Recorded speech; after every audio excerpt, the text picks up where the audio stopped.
Bismillahirrahmanirrahim. Assalamualaikum warahmatullahi wabarakatuh. Salam kedaulatan rakyat. Sahabat semua, kita lihat sepak terjang dari PDIP ini luar biasa ya. Terus menyerang Anies Baswedan ya. Hasto PDIP gagal bercermin.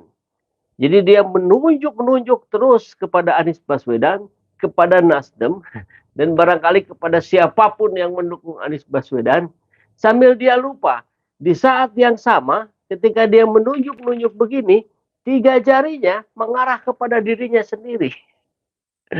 Makanya itu kita sebut sebagai sebuah kegagalan dalam proses dia bercermin diri. Dia tidak bisa melihat ke dirinya sendiri, ke partainya sendiri, ke kepala daerah yang diusungnya sendiri. Dia nunjuk-nunjuk banjir Jakarta yang 30 RT, kemudian digoreng-goreng sambil dia lupa ada berapa? 15 kecamatan di Jawa Tengah. Fokusnya terutama banyak di Cilacap, ya, terendam banjir. Ketika Nasdem mencapreskan Anies Baswedan, terus-menerus narasi-narasi yang dibahas oleh Hasto adalah narasi-narasi yang mendegradasikan. Sekarang dia bilang, kenapa ya katanya, setelah Anies dicapreskan Nasdem kok alam tidak bersahabat, kok jadi banyak banjir di mana-mana. Itu ucapan orang berpendidikan nggak sih? Itu ucapan orang petinggi nasional bukan sih?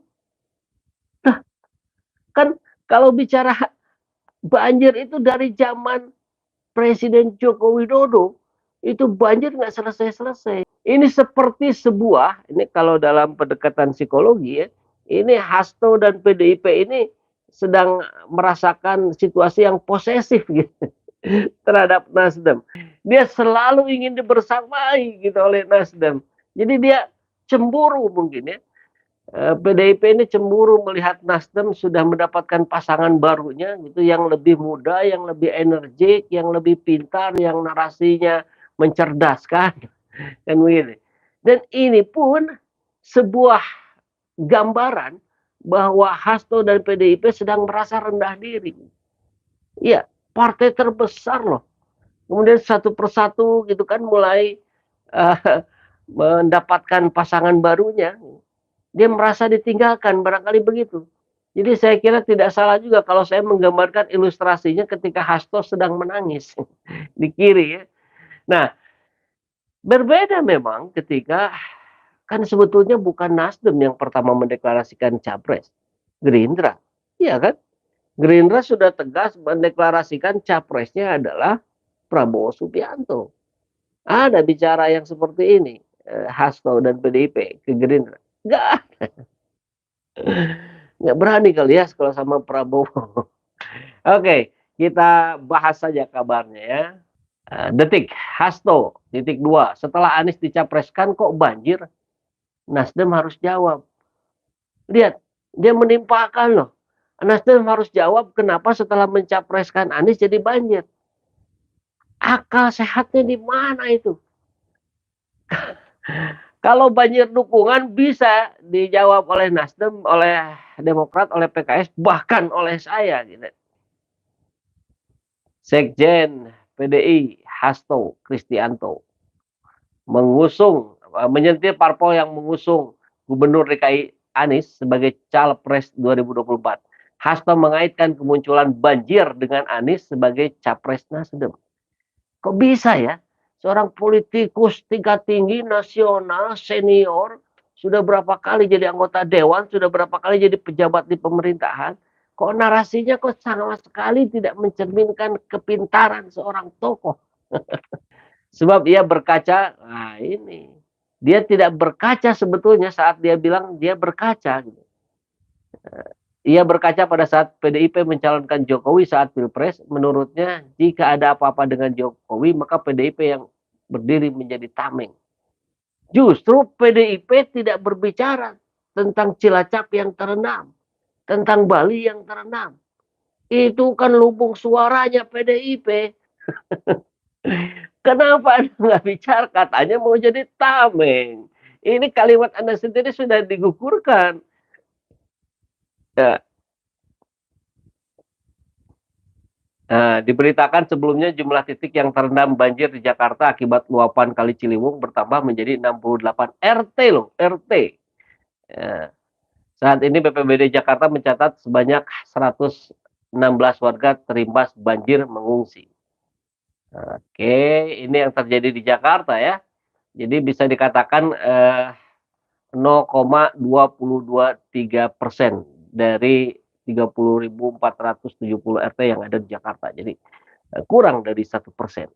Nah, bagaimana dengan 15 kecamatan? Ini RT kan pembandingnya bukan kecamatan sebenarnya, harusnya RT lagi. Ini memang nggak elok juga, tapi kan gara-gara Hasto ngomong begini kan kita jadi pengen membahas. Hei Hasto, hei Hasto Masiku. Ini jadi gabungan Hasto Masiku. Kau ngaca, nih kantong PDIP pada tenggelam dan dia nggak ada bicara ya. Oke, itu ini di mana ini? Di Bali. Ini di Cilacap, ini di Bali, ini Cilacap lagi. PDIP sindir banjir di 30 RT DKI, netizen Cilacap kelelep bingkem. Kemudian banjir di Legian Seminyak Bali, Wisman dievakuasi dari penginapan. Dan kita lihat apa yang disampaikan oleh pemimpin kita di tahun 2012. Wali Kota Solo, kelihatannya nggak sulit-sulit amat atasi macet dan banjir Jakarta. Tahun 2012 tuh, Pak Jokowi bilang. Kemudian 2014, ini setelah jadi gubernur DKI, Jokowi titik 2, macet dan banjir lebih mudah diatasi jika jadi presiden.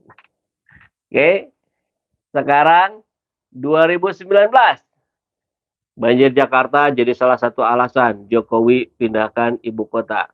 Wow. Ini yang berjanji, yang saya dengar Pak Anies Baswedan sih tidak menjanjikan menyelesaikan Jakarta banjirnya menjadi 0%. Enggak. Tapi beliau berupaya untuk meningkatkan kemampuannya. Dan terbukti banjir hari ini di Jakarta lebih cepat surut.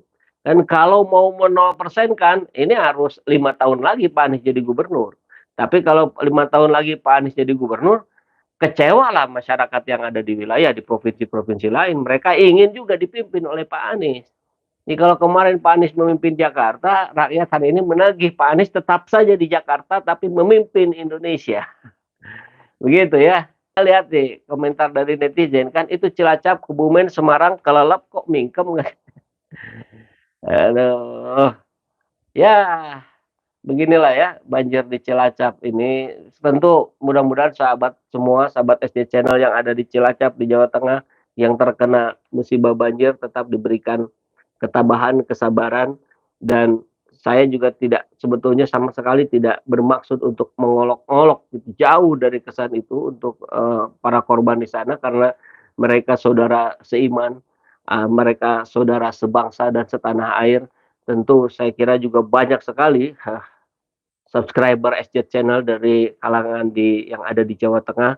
Saya ikut berduka cita dan mudah-mudahan penanganan banjir di Cilacap dan di Jawa Tengah umumnya dan di seluruh Indonesia sebetulnya harus lebih meningkat lagi upaya-upayanya, dan salah satu contoh penanganan yang berhasil kan justru di Jakarta.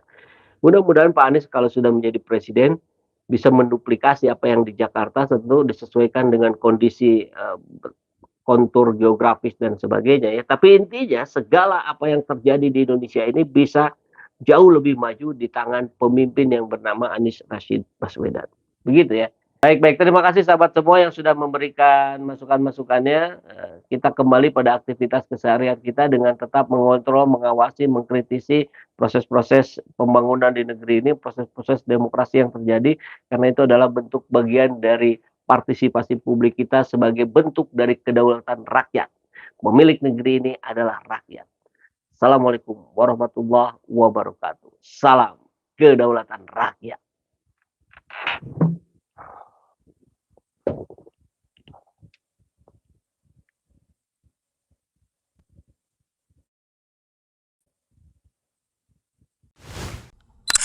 Alhamdulillahirrabbilalamin, saat ini banyak sekali sahabat-sahabat dari Saiful Zaman Channel yang menjadi patron dari kegiatan ini, yang mendukung, yang mensupport dengan berbagai cara. Luar biasa, via WhatsApp, via grup, via media sosial lainnya. Bahkan tidak sedikit yang kemudian mendonasikan uangnya untuk perjuangan kami di medan dakwah ini. Ya jelas, hal ini sangat membantu keberlangsungan channel ini karena kebutuhan pun kemudian bertambah. Tidak bisa lagi ini dikerjakan oleh 1-2 orang. Kita harus merekrut lebih banyak orang. Dan itu jelas membutuhkan dana yang tidak kecil. Nah, oleh karena itu buat sahabat-sahabat semua yang terus mendukung kami, doakan juga kami untuk mampu istiqomah, untuk mampu terus menyuarakan dan menggemakan suara hati rakyat. Dan seperti biasa, bagi yang ingin membersamai kami dengan membantu operasional channel ini, sahabat bisa mendonasikannya ke nomor rekening yang ada di bawah sini.